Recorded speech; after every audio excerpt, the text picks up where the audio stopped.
પ્રાજ પાલિકાની ચૂંટણીમાં જીતેલા 5 અપક્ષ કાઉન્સિલરોના ટેકાથી ભાજપે બહુમતીનો આંકડો હાંસલ કર્યો. તાજેતરમાં આણંદ જિલ્લાના આંકલાવ, બોરિયાવી અને ઉમરેઠ નગરપાલિકાની સામાન્ય ચૂંટણી યોજાઈ હતી, જેમાં ઓડ નગરપાલિકામાં ભાજપે તમામ 24 બેઠકો જીતીને ક્લીન સ્વીપ કરી હતી, જ્યારે બોરિયાવી નગરપાલિકામાં પણ 24 બેઠકો પૈકી 15 બેઠકો જીતીને બહુમતી હાંસલ કરી હતી. પરંતુ કોંગ્રેસના ગઢગણાતા આંકલાવ નગરપાલિકામાં ભાજપને બહુમતીથી 5 બેઠકો ઓછી એટલે કે 10 બેઠકો જ મળી હતી.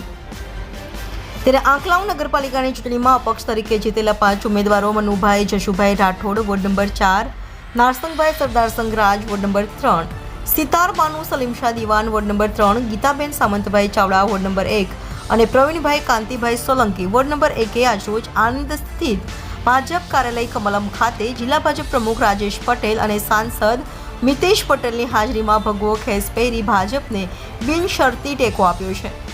આ 5 અપક્ષ કાઉન્સિલરોના ટેકાથી આંકલાવ નગરમાં ભાજપે બહુમતીનો આંકડો 15 હાંસલ કરી લીધો છે. જિલ્લા ભાજપ પ્રમુખ રાજેશ પટેલ જણાવે છે કે આંકલાવ નગરપાલિકામાં અપક્ષ તરીકે ચૂંટાયેલા 5 સભ્યો ભારતીય જનતા પાર્ટીની વિચારધારા સાથે આજે જોડાયા છે. આ 5 સભ્યોએ બિનશરતી ટેકો જાહેર કર્યો છે. વાતનો આનંદ છે. હું આણંદ જિલ્લા ભાજપ પરિવાર અને પ્રદેશ ભાજપ પરિવાર વતી આ 5 સભ્યોને આવકારું છું. વિકાસની યાત્રા અમે બધા સાથે મળીને આગળ વધારીશું. સાંસદ મિતેશ પટેલ જણાવે છે કે આંકલાવ નગરપાલિકામાં કુલ 24 પૈકી 10 ઉમેદવારો ભારતીય જનતા પાર્ટીના જીત્યા હતા. આજે 5 અપક્ષ ઉમેદવારો ભારતીય જનતા પાર્ટીમાં જોડાયા છે. તેઓને અમે આવકારીએ છીએ. આંકલાવ હવે કોંગ્રેસનો ગઢ રહ્યો નથી. ભારતીય જનતા પાર્ટીના નેતૃત્વ હેઠળ આંકલાવ નગરપાલિકાની જે બોડી બનશે તે વિકાસના કામો કરશે. Reporter Alpaben Patel, India 24 news, Anand. જી સર. સૌ પહેલાં તો આણંદ જિલ્લા ભારતીય જનતા પાર્ટીના પ્રમુખ આદરણીય રાજેશભાઈ એમના નેતૃત્વમાં 3 નગરપાલિકા અને 2 પેટા ચૂંટણી ચૂંટ્યા છે. ભારતીય જનતા પાર્ટી જીતી છે. સૌ ભારતીય જનતા પાર્ટીના કાર્યકર્તાઓનો દિલથી આભાર માનું છું અને અભિનંદન માનું છું. આંકલાવ નગરપાલિકામાં ભારતીય જનતા પાર્ટીના 24માંથી 10 ભારતીય જનતા પાર્ટીના ઉમેદવારો જીત્યા હતા અને 5 અપક્ષ ઉમેદવારોએ આજે ભારતીય જનતા પાર્ટીમાં જોડાયા છે. એમને સૌને અમે આવકારીએ છીએ.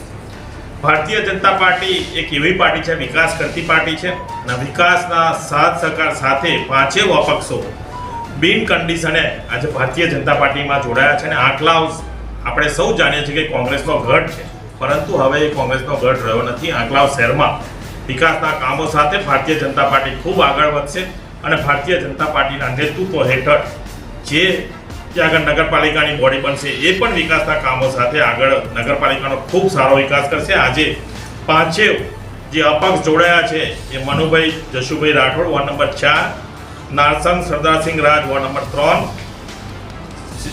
સિતારા Banu Salimshah Diwan ward number 3, Gitaben Samantbhai Chavda ward number 1 અને પ્રવીણભાઈ કાંતિભાઈ સોલંકી વોર્ડ નંબર 1. આ 5 અપક્ષ ઉમેદવાર 5 અપક્ષના જે જીતેલા ઉમેદવારો છે ભારતીય જનતા પાર્ટીમાં જોડાયા છે. સંગઠન અને જિલ્લાનું સંગઠન, ત્યાંનું લોકલ સંગઠન, જે રીતના નગરપાલિકામાં આ વખતે સૌએ સાથ સહકારથી જે કામ કર્યું છે અને આ બોડી બેઠી છે, સૌને આવકારીએ છીએ. આંકલાવ નગરપાલિકાનો વિકાસ ખૂબ ને ખૂબ આગળ વધે એવી એમની જે 5 અપક્ષના ઉમેદવારોની જે એ છે એમના વિકાસના કામો ભારતીય જનતા પાર્ટી કરતી રહેશે. આંકલાવ નગરપાલિકામાં જે અપક્ષ ચૂંટાયા છે એ મિત્રો ભારતીય જનતા પાર્ટીની વિચારધારા સાથે આજે જોડાયા. વિકાસનો કાર્યોમાં તેમનો સહભાગી બનવા માટે આજે Manubhai Jashubhai Rathod ward number 4, Narsangbhai Sardarsangh Raj ward number 3, Sitara Banuben Salimshah Diwan ward number 3, Gitaben Samantbhai Chavda ward number 1 અને પ્રવીણભાઈ કાંતિભાઈ સોલંકી વોર્ડ નંબર 1. આ 5 મિત્રો ભારતીય જનતા પાર્ટીનો ખેસ ધારણ કરીને આજે મારી સાથે અમારા જિલ્લાના સાંસદ ભાઈ શ્રી મિતેશભાઈ, ગુલાબસિંહભાઈ, હેમંતભાઈ, શ્વેતલભાઈ, જે કંઈ અમારી ટીમ હતી અને સ્થાનિક સંગઠનના સૌ મિત્રો આંકલાવ શહેરના આ સૌની હાજરીમાં આજે ભારતીય જનતા પાર્ટીની વિચારધારા સાથે જોડાઈ અને બિનશરતી ટેકો એમણે અમને જાહેર કર્યો છે. એ વાતનો આનંદ છે.